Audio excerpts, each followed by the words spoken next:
विष्णु पुराण 31वां अध्याय पंचम अंश।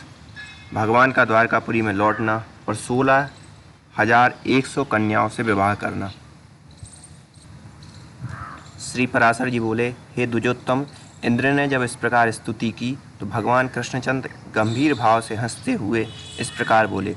श्री कृष्ण जी बोले, हे जगतपते, आप देवराज इंद्र हैं और हम मरण धर्मा मनुष्य हैं। हमने आपका जो अपराध किया है उसे आप क्षमा करें।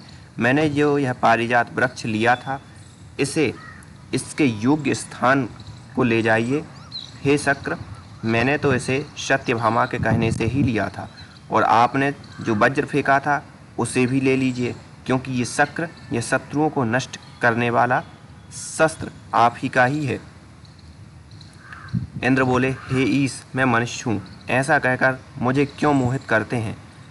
हे भगवान, मैं तो आपके इस सगुण स्वरूप को ही जानता हूँ, हम आपके सूक्ष्म स्वरूप को जानने वाले नहीं हैं। हे नाथ, आप जो हैं वही हैं। हम तो इतना ही जानते हैं कि हे दैत्य दलन, आप लोक रक्षा में तत्पर हैं और इस संसार के कांटों को निकाल रहे हैं। हे कृष्ण, इस पारिजात वृक्ष को आप द्वारकापुरी ले जाइए। जिस समय आप मर्त्य लोक छोड़ देंगे उस समय यह भूलोक में नहीं रहेगा। हे देवदेव, हे जगन्नाथ, हे कृष्ण, हे विष्णु, हे महाबाहो, हे चक्र गदा पाणे, मेरी इस धृष्टता को क्षमा कीजिए। श्री पराशर जी बोले, तदनंतर श्रीहरि देवराज से तुम्हारी जैसी इच्छा है वैसा ही सही, ऐसा कहकर सिद्ध गंधर्व और देवर्षि गण से स्तुत हो भूलोक में चले आए। हे द्विज, द्वारकापुरी के ऊपर पहुंचकर श्री कृष्णचंद्र अपने आने की सूचना देते हुए शंख बजाकर द्वारकावासियों को आनंदित किया। तदनंतर सत्यभामा के सहित गरुड़ से उतरकर उस पारिजात महावृक्ष को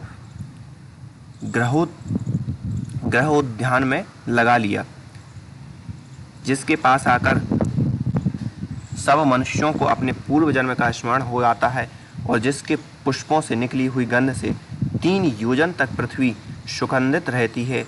यादवों ने उस वृक्ष के पास जाकर अपना मुख देखा तो उन्हें अपना शरीर अमानुष दिखलाई दिया।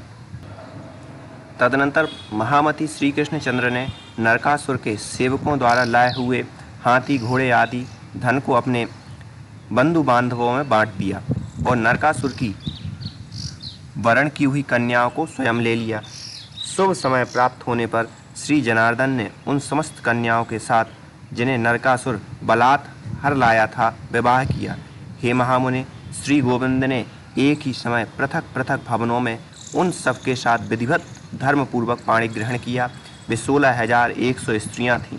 उन सबके साथ पाणी ग्रहण करते समय श्री मधुसूदन ने इतने ही रूप बना लिए। हे मैत्रेय, परंतु उस समय प्रत्येक कन्या भगवान ने मेरा ही पाणी ग्रहण किया है, इस प्रकार उन्हें एक ही समझ रही थी। हे विप्र, जगत सृष्टा विश्वरूपधारी श्री हरि रात्रि के समय उन सभी के घरों में रहते थे।